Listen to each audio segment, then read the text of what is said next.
शिवनगर की उस दोपहर में गर्मी जैसे आसमान से नहीं, सीधे धरती से उठ रही थी। हवा नहीं, आग की थपेड़े चल रहे थे। घर के अंदर कूलर की आवाज गूंज रही थी, लेकिन छत पर धूप इतनी तेज थी कि खड़े रहना भी मुश्किल था। तभी सीढ़ियों से उतरते हुए किसी के लड़खड़ाने की आहट आई। रोहित ने जैसे ही मुड़कर देखा, उसकी माँ सविता देवी दीवार का सहारा लेकर नीचे आ रही थीं। उनका चेहरा लाल पड़ चुका था, माथे पर पसीना नहीं, मानो भाप उठ रही हो, और पैरों में चप्पल के नीचे से छाले झलक रहे थे। रोहित घबरा गया। वो दौड़कर उनके पास पहुंचा और उन्हें पकड़कर सोफे पर बिठाया। माँ, क्या हुआ आपको? आप इस हालत में छत पर क्या कर रही थीं?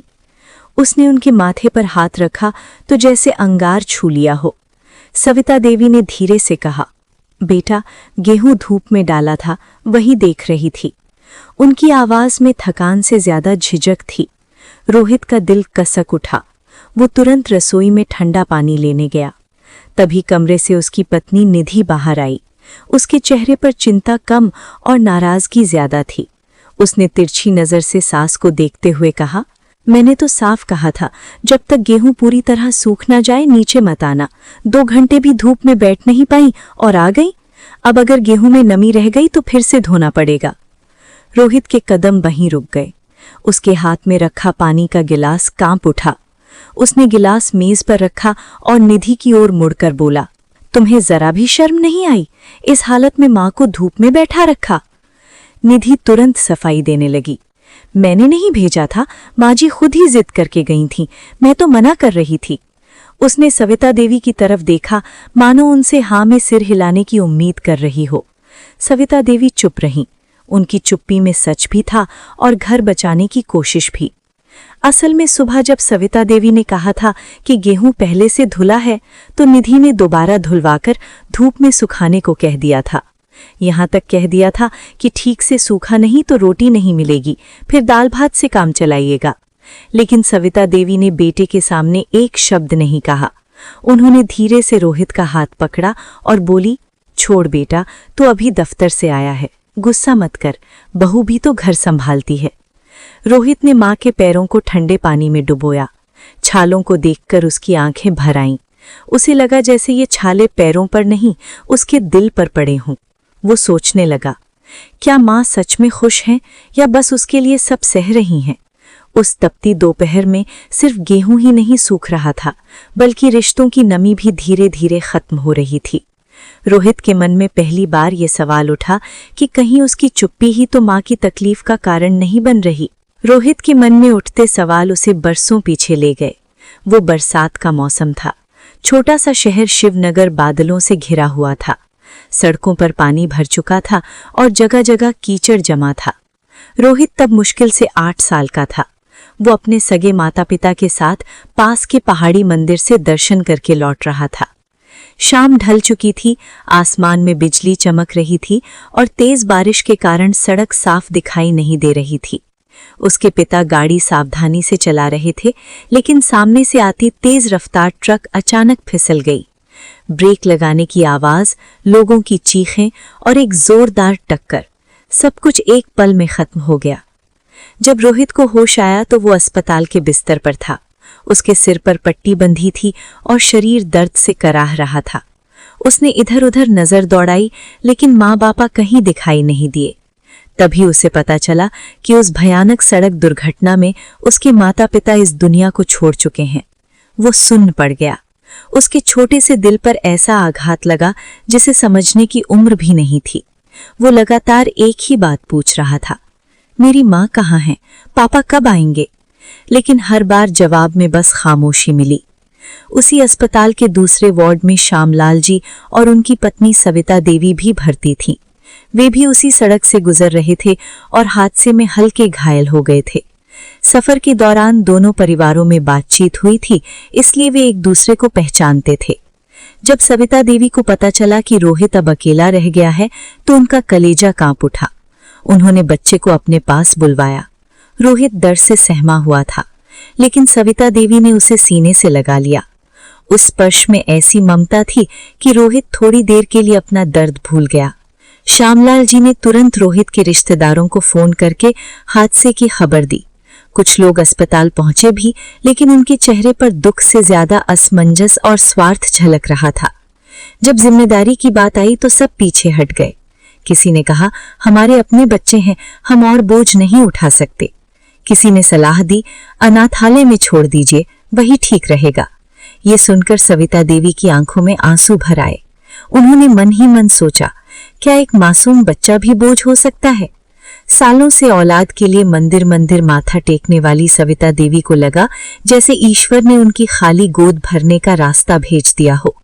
श्यामलाल जी ने भी गंभीर स्वर में कहा, अगर अपने ही इसे अपनाने को तैयार नहीं तो क्यों ना हम इसे अपना लें, शायद भगवान की यही इच्छा हो। उस रात दोनों ने फैसला कर लिया। उन्होंने रोहित को अनाथालय नहीं जाने दिया, कागजी कार्यवाही पूरी की और उसे अपने साथ शिवनगर ले आए। शिवनगर लौटने के बाद रोहित की जिंदगी धीरे धीरे नए रंगों से भरने लगी। शुरुआत के कुछ दिन उसके लिए बेहद कठिन थे। रात को नींद खुलती तो वो घबराकर अपनी माँ को ढूंढता, कभी अचानक रो पड़ता तो कभी चुपचाप कोने में बैठ जाता। सविता देवी हर बार उसे अपनी गोद में बिठा लेती, उसके सिर पर हाथ फेरती और कहती, अब से मैं ही तेरी माँ हूँ बेटा। उनके शब्दों में बनावटी सांत्वना नहीं, सच्ची ममता थी। श्यामलाल जी भी उसे अपने साथ बाजार ले जाते, पढ़ाई में मदद करते और हर छोटी बड़ी जरूरत का ध्यान रखते। धीरे धीरे रोहित को महसूस होने लगा कि उसने अपने माता पिता को खोया जरूर है, पर वो बिल्कुल अकेला नहीं है। समय बीतता गया। सविता देवी ने कभी रोहित को ये एहसास नहीं होने दिया कि वो उनका सगा बेटा नहीं है। मोहल्ले में कुछ लोग ताने मारते, खून का रिश्ता नहीं है, कल को बदल जाएगा। लेकिन सविता देवी हर बार मुस्कुराकर कहती, रिश्ते दिल से बनते हैं, खून से नहीं। रोहित ये सब सुनता तो उसका दिल और भी मजबूत हो जाता। वो ठान चुका था कि वो अपने नए माता पिता का सिर कभी झुकने नहीं देगा। 2 साल बाद घर में खुशियों ने एक और दस्तक दी। सविता देवी ने एक बेटी को जन्म दिया जिसका नाम रखा गया किरण। जब पहली बार रोहित ने अपनी छोटी बहन को गोद में लिया तो उसकी आंखों में अजीब सी चमक थी। वो हर वक्त उसके पास बैठा रहता, उसे खिलाता, उसके लिए खिलौने लाता और स्कूल से लौटते ही सबसे पहले उसे ढूंढता। मोहल्ले वाले कहते, अब तो सगा बेटा आ गया है, देखो रोहित को कहीं कम ना समझो। लेकिन सविता देवी का प्यार दोनों बच्चों के लिए बराबर था, बल्कि कई बार वो रोहित को ज्यादा दुलार देती, क्योंकि वो जानती थी कि इस बच्चे ने बहुत कम उम्र में बहुत बड़ा दुख देखा है। जैसे जैसे दोनों बच्चे बड़े हुए, रोहित और किरण के बीच का रिश्ता और गहरा होता गया। किरण को जब सच्चाई पता चली कि रोहित उसका सगा भाई नहीं है, तो उसके मन में उसके लिए सम्मान और बढ़ गया। उसने एक दिन मासूमियत से कहा था, भैया आप तो मुझसे भी ज्यादा माँ पापा का ध्यान रखते हो। रोहित मुस्कुरा दिया, पर भीतर से वो भावुक हो गया। उसे लगा जैसे जिंदगी ने जो खालीपन छोड़ा था वो अब पूरी तरह भर चुका है। पढ़ाई में रोहित हमेशा आगे रहा। श्यामलाल जी ने मेहनत करके उसे अच्छे कॉलेज में दाखिला दिलाया। रोहित ने भी दिन रात मेहनत की और पढ़ाई पूरी करके नौकरी हासिल कर ली। जब घर में उसकी शादी की बात चली तो उसने साफ कहा, पहले मैं किरण की जिम्मेदारी पूरी करूंगा, फिर अपनी सोचूंगा। उसकी ये बात सुनकर सविता देवी की आंखें भर आईं। उन्हें यकीन हो गया था कि उन्होंने जिस बच्चे को अपनाया था वो अब सच में उनका सबसे बड़ा सहारा बन चुका है। समय ने करवट ली और आखिर वो दिन भी आ गया जब किरण की शादी अच्छे घर में हो गई। रोहित ने अपनी जिम्मेदारी बड़े भाई की तरह निभाई। उसने अपने ऑफिस में काम करने वाले शांत स्वभाव के युवक आदित्य से किरण का रिश्ता तय करवाया। आदित्य और उसका परिवार समझदार और संस्कारी था। शादी के बाद किरण अपने ससुराल में खुश थी और हर फोन पर अपने भैया की तारीफ करती नहीं थकती थी। सविता देवी और श्यामलाल जी के चेहरे पर संतोष था कि उनका बेटा अब अपनी जिम्मेदारियां निभाकर आगे बढ़ सकता है। अब बात रोहित की शादी की होने लगी। सविता देवी ने कई रिश्ते देखे, लेकिन आखिरकार पड़ोस में रहने वाली मालती जी की बेटी निधि पर बात ठहर गई। मालती जी मीठा बोलने में माहिर थी। उन्होंने सविता देवी के सामने अपनी बेटी को बहुत सीधी साधी और संस्कारी बताया। रोहित ने हमेशा की तरह फैसला माँ पर छोड़ दिया। उसे विश्वास था कि माँ जो भी करेंगी सही ही करेंगी। धूमधाम से शादी हुई और निधि इस घर की बहू बनकर आ गई। शुरुआत के कुछ महीने सब ठीक रहे। निधि घर के काम करती, सविता देवी के साथ बाजार जाती और रोहित के सामने बहुत आदर दिखाती। रोहित को लगा कि उसका परिवार अब और भी पूर्ण हो गया है, लेकिन धीरे धीरे बदलाव दिखने लगा। निधि को ये अच्छा नहीं लगता था कि रोहित हर छोटी बात में माँ से सलाह ले। उसे खटकता कि घर में हर निर्णय में श्यामलाल जी की राय ली जाती है। वो अक्सर अपनी माँ मालती जी से फोन पर लंबी बातें करती और फिर चुपचाप उदास रहने लगती। उसी बीच रोहित का ट्रांसफर शिवनगर की दूसरे छोर पर स्थित ऑफिस में हो गया। रोज आना जाना मुश्किल था, इसलिए उसने पास में छोटा सा मकान किराए पर ले लिया। सविता देवी और श्यामलाल जी पहले तो तैयार नहीं हुए, लेकिन बेटी की सुविधा के लिए मान गए। रोहित ने कहा, आप लोग मेरे बिना कैसे रहेंगे, हम सब साथ रहेंगे। आखिरकार सब नए घर में आ गए। बाहर से सब सामान्य दिख रहा था, लेकिन भीतर कुछ दरारें बनने लगी थी। मालती जी का आना जाना बढ़ गया। वे अक्सर निधि को समझाती, बहू बनकर रहना ठीक है, पर अपनी अलग पहचान भी रखो। सास ससुर का साया ज्यादा हो तो अपना घर नहीं बस पाता। निधि के मन में धीरे धीरे ये बात घर करने लगी। उसे लगने लगा कि वो इस घर में सिर्फ जिम्मेदारियों के लिए है, अधिकारों के लिए नहीं। वो छोटी छोटी बातों पर सविता देवी को टोकने लगी, कभी रसोई के तरीके पर, कभी खर्चों पर। समय धीरे धीरे अपनी रफ्तार से चल रहा था, लेकिन घर के भीतर की खामोशियां गहरी होती जा रही थी। रोहित अपने नए ऑफिस में काम के दबाव में उलझा रहता। सुबह जल्दी निकलता और देर शाम लौटता। उसे लगता था कि माता पिता और निधि अब एक दूसरे को समझने लगे होंगे।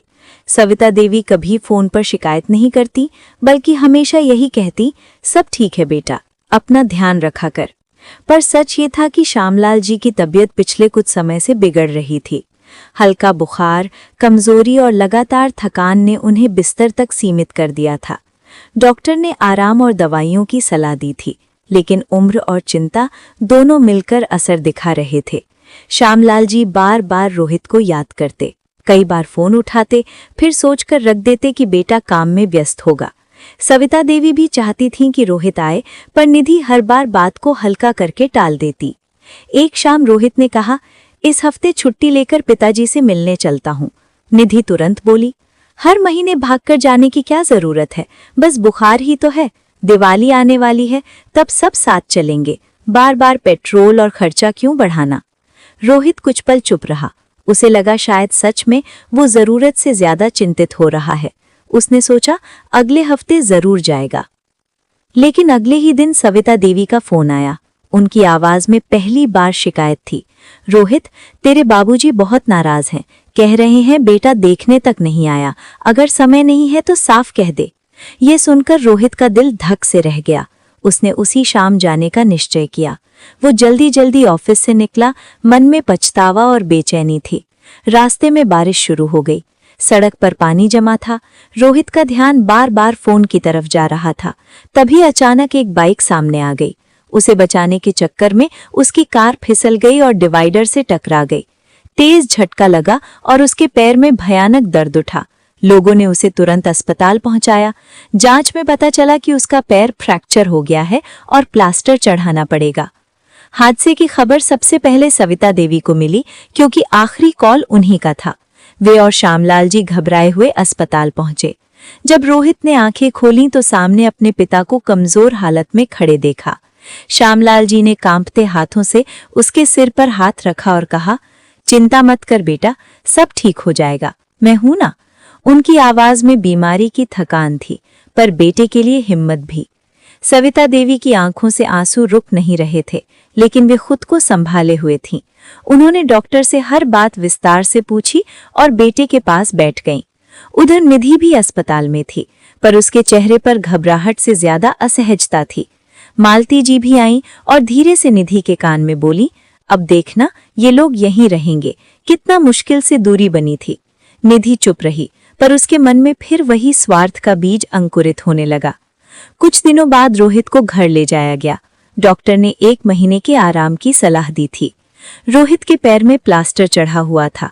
वो बिस्तर पर लेटा छत को देखता रहता, जैसे जिंदगी के हर मोड़ को फिर से समझना चाहता हो।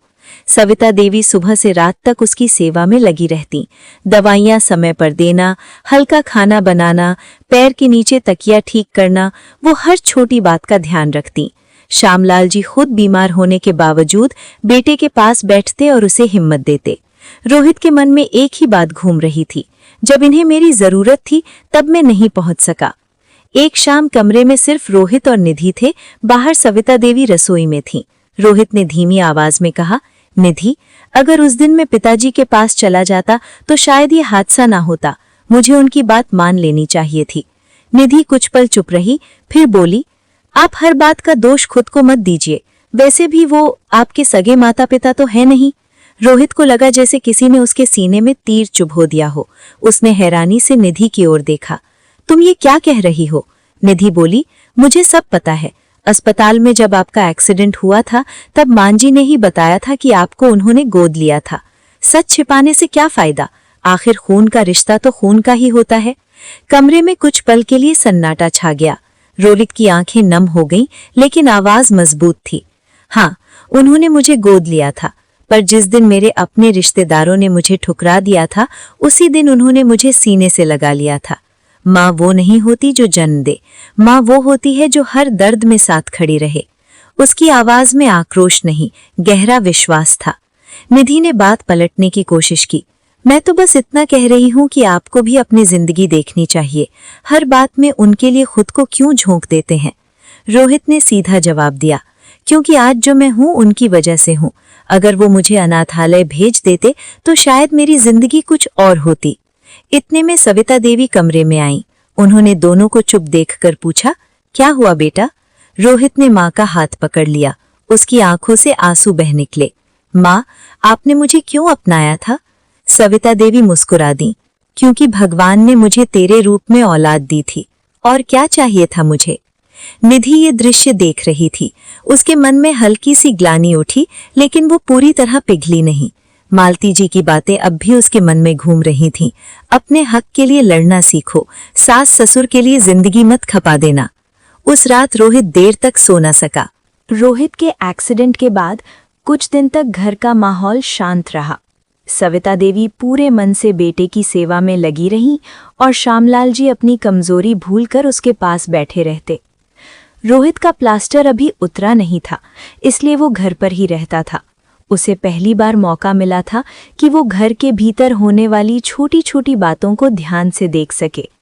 पहले वो सुबह निकल जाता और देर शाम लौटता था, इसलिए कई सच्चाइयां उसकी नज़र से छिपी रहती थी।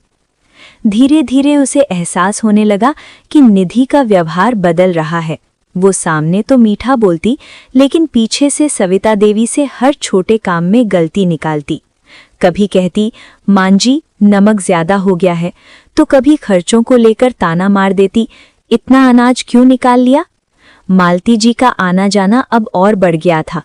वे आते ही रसोई का जायजा लेती, अलमारी पर नजर डालती और धीरे से निधि को समझाती, अपने हक पर ध्यान रखो, वरना सब कुछ हाथ से निकल जाएगा। एक दिन रोहित ने देखा कि सविता देवी छत से भारी बोरी उठाकर नीचे ला रही हैं। धूप तेज थी और उनका चेहरा पसीने से भीगा हुआ था। उसने तुरंत पूछा, माँ, ये सब आप क्यों कर रही हैं? सविता देवी ने मुस्कुराकर कहा, बहू के हाथ में दर्द है, इसलिए मैंने सोचा मैं कर लूं। रोहित ने चुपचाप निधि की ओर देखा।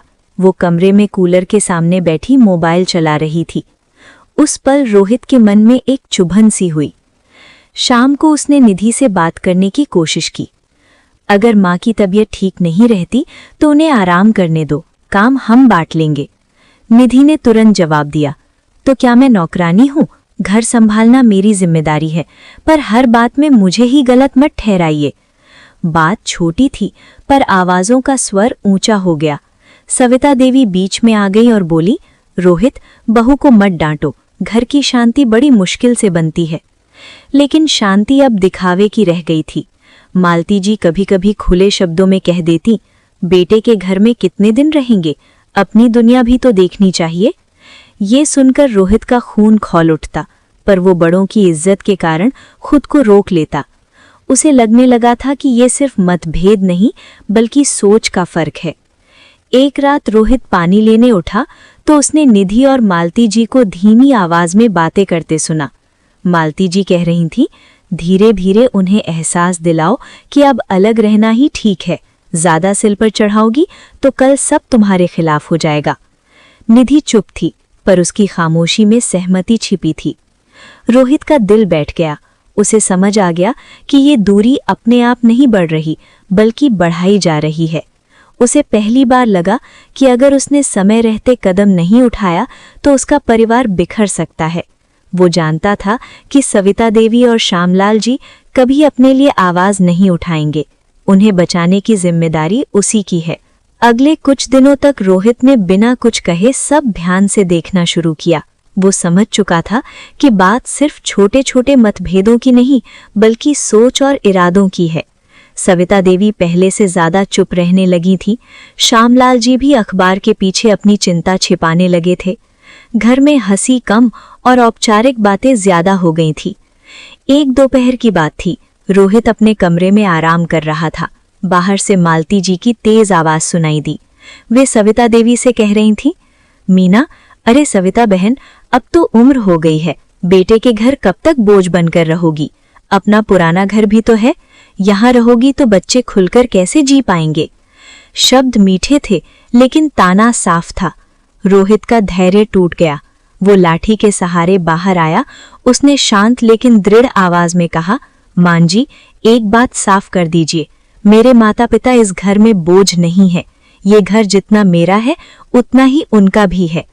मालती जी सकपका गईं, लेकिन तुरंत बोली, हम तो भलाई की बात कर रहे हैं दामाद जी, आखिर बेटी भी तो हमारी है। रोहित ने सीधे निधि की ओर देखा। तुम्हें सच में लगता है कि माँ पिताजी यहाँ बोझ है? निधि कुछ पल चुप रही, फिर बोली, मैंने ऐसा नहीं कहा, पर हर किसी को अपनी जगह चाहिए होती है। उसकी आवाज में दुविधा थी, पर स्पष्टता नहीं। तभी सविता देवी बीच में आ गईं। उन्होंने रोहित का हाथ पकड़ लिया। बेटा, बड़ों से ऐसे बात नहीं करते। अगर हमारी वजह से घर में परेशानी है तो हम चले जाएंगे। उनकी आंखों में आंसू थे, लेकिन स्वर में आत्मसम्मान था। रोहित का दिल कांप गया। उसे लगा जैसे उसकी चुप्पी ने मां को ये कहने पर मजबूर कर दिया। रोहित ने दृढ़ता से कहा, अगर कोई जाएगा तो वो मैं जाऊंगा, लेकिन आप नहीं। जिस घर की नींव आपने रखी उसमें रहने के लिए इजाजत की जरूरत नहीं। उसकी आवाज में पहली बार इतना स्पष्ट विरोध था। निधि की आंखों में आंसू आ गए। उसने कहा, मैंने कभी नहीं चाहा कि बात यहां तक पहुंचे। बस मैं चाहती थी कि हमारी भी अलग पहचान हो। रोहित ने शांत स्वर में जवाब दिया, पहचान अलग होने से नहीं बनती, व्यवहार से बनती है। अगर हम मिलकर रहेंगे तो घर बनेगा, वरना सिर्फ मकान रह जाएगा। मालती जी ने माहौल बिगड़ता देख बात बदलने की कोशिश की, लेकिन रोहित ने विनम्रता से कहा, कृपया हमारी घर के फैसले हम पर छोड़ दीजिए। आपका सम्मान है, पर दखल नहीं। उस दिन पहली बार निधि ने अपनी मां की तरफ देखा और कुछ नहीं कहा। शायद उसे भी एहसास होने लगा था कि बात उसके अधिकार की नहीं, बल्कि उसके दृष्टिकोण की है। सविता देवी चुपचाप अपने कमरे में चली गई। रोहित उनके पीछे गया। उसने मां के चरण छूकर कहा, अब आपको चुप रहने की जरूरत नहीं, आपका सम्मान मेरी जिम्मेदारी है। उस दिन के बाद घर का माहौल कुछ बदला बदला सा था। मालती जी 2-3 दिन तक नहीं आई। निधि चुपचाप अपना काम करती रही, लेकिन उसके चेहरे पर बेचैनी साफ दिखती थी। रोहित समझ रहा था कि अब फैसला टालने से बात और उलझेगी। उसे सच को पूरी तरह सामने लाना ही होगा। एक शाम उसने सबको ड्राइंग रूम में बुलाया। सविता देवी, श्यामलाल जी और निधि तीनों बैठ गए। रोहित ने गहरी सांस ली और कहा, आज हम खुलकर बात करेंगे, बिना आरोप के, बिना डर के। उसकी आवाज शांत थी लेकिन दृढ़। उसने सबसे पहले निधि से पूछा, क्या तुम्हें सच में लगता है कि मेरे माता पिता यहाँ तुम्हारे अधिकार छीन रहे हैं? निधि ने तुरंत सिर हिलाया। नहीं, ऐसा नहीं है, पर मुझे लगता है कि इस घर में मेरी बात की कीमत कम है। उसकी आवाज में शिकायत थी, गुस्सा नहीं। रोहित ने धीरे से कहा, कीमत बात की नहीं, नियत की होती है। अगर तुम्हें कभी लगा कि मैं तुम्हारी बात नहीं सुनता तो वो मेरी गलती है, लेकिन मेरे माता पिता का अपमान मैं कभी सह नहीं सकता। तभी श्यामलाल जी बोले, बेटा, अगर हमारी वजह से तुम दोनों के बीच दूरी आ रही है तो हम सच में अपने पुराने घर चले जाएंगे। उनकी आवाज में थकान थी। सविता देवी ने भी धीमे स्वर में कहा, हमने तो हमेशा यही चाहा कि तुम खुश रहो। ये सुनकर निधि की आंखें भर आईं। उसने पहली बार खुलकर कहा, मुझे लगा था कि अगर मैं अपनी माँ की बात नहीं मानूंगी तो वो मुझसे नाराज हो जाएंगी। उन्होंने हमेशा कहा कि अगर सास ससुर साथ रहेंगे तो बहू की कोई पहचान नहीं रहती। मैं शायद बहक गई थी। उसी समय दरवाजा खुला और मालती जी अंदर आ गईं। शायद उन्हें आभास था कि घर में कोई गंभीर बातचीत चल रही है। उन्होंने आते ही कहा, क्या फैसला हुआ? आखिर बेटी की भी तो जिंदगी है। इस बार रोहित ने बिना झिझक जवाब दिया, फैसला यही है कि इस घर में कोई बोझ नहीं है और हमारे रिश्तों का फैसला बाहर से कोई नहीं करेगा। निधि अचानक उठी और अपनी माँ की ओर मुड़ी। माँ, आपने मुझे हमेशा अपने हिसाब से चलना सिखाया है, पर मैंने आज देखा है कि जो लोग खून से नहीं दिल से जुड़े हैं वही सच्चे होते हैं। अगर आप मुझसे प्यार करती हैं तो मेरे घर में दूरी मत पैदा कीजिए। मालती जी कुछ पल के लिए निरुत्तर हो गईं। उन्हें शायद पहली बार एहसास हुआ कि उनकी बातों ने कितनी दरारें पैदा कर दी थीं। उन्होंने धीरे से कहा, मैंने जो किया तुम्हारी भलाई समझकर किया। लेकिन उनके स्वर में पहले जैसा आत्मविश्वास नहीं था। रोहित ने शांत लहजे में कहा, भलाई तब होती है जब किसी का घर टूटे नहीं जुड़े। कमरे में खामोशी छा गई। उस खामोशी में आरोप नहीं, स्वीकार था। निधि सविता देवी के पास गईं और उनके पैर छूते हुए बोली, मान जी, अगर मुझसे गलती हुई हो तो माफ कर दीजिए। मैं अब किसी के कहने पर नहीं, अपने दिल से व्यवहार करूंगी। सविता देवी ने उसे उठाकर गले लगा लिया। उनकी आंखों से आंसू बहवने थे, पर चेहरे पर सुकून था। सच का आईना सामने आ चुका था। अब फैसला सबके हाथ में था कि उस आईने में खुद को पहचाने या फिर से नजरें फेर लें। उस रात के बाद घर में जैसे कोई भारी पत्थर हट गया हो। सुबह जब सूरज की किरणें खिड़की से भीतर आईं तो घर का माहौल भी हल्का और सुकून भरा था। सविता देवी रसोई में चाय बना रही थी कि तभी निधि वहां आ गई। मान जी, आज चाय मैं बनाऊं? उसने धीमे स्वर में कहा। सविता देवी ने उसे देखा। उनकी आंखों में अब शिकायत नहीं, अपनापन था। चलो आज साथ में बनाते हैं, उन्होंने मुस्कुराते हुए कहा। श्यामलाल जी अखबार पढ़ते हुए सब देख रहे थे। रोहित भी तैयार होकर ऑफिस जाने लगा, लेकिन आज उसके चेहरे पर संतोष था। उसे लगा जैसे उसका घर टूटने से बच गया हो। निधि ने नाश्ता परोसते समय पहली बार बिना झिझक सास ससुर से पूछा, आपको क्या पसंद है? मैं कोशिश करूंगी कि हर हफ्ते आपकी पसंद का कुछ बनाऊं। श्यामलाल जी हंस पड़े। बस घर में शांति बनी रहे, वही सबसे बड़ा स्वाद है। दोपहर को मालती जी का फोन आया। इस बार उनका स्वर पहले जैसा तेज नहीं था। उन्होंने बस इतना कहा, खुश रहना बेटी, अगर कभी जरूरत हो तो बताना। निधि ने शांत होकर जवाब दिया, माँ, मैं खुश हूं और चाहती हूं कि आप भी खुश रहें। फोन रखते समय उसके चेहरे पर दृढ़ता थी।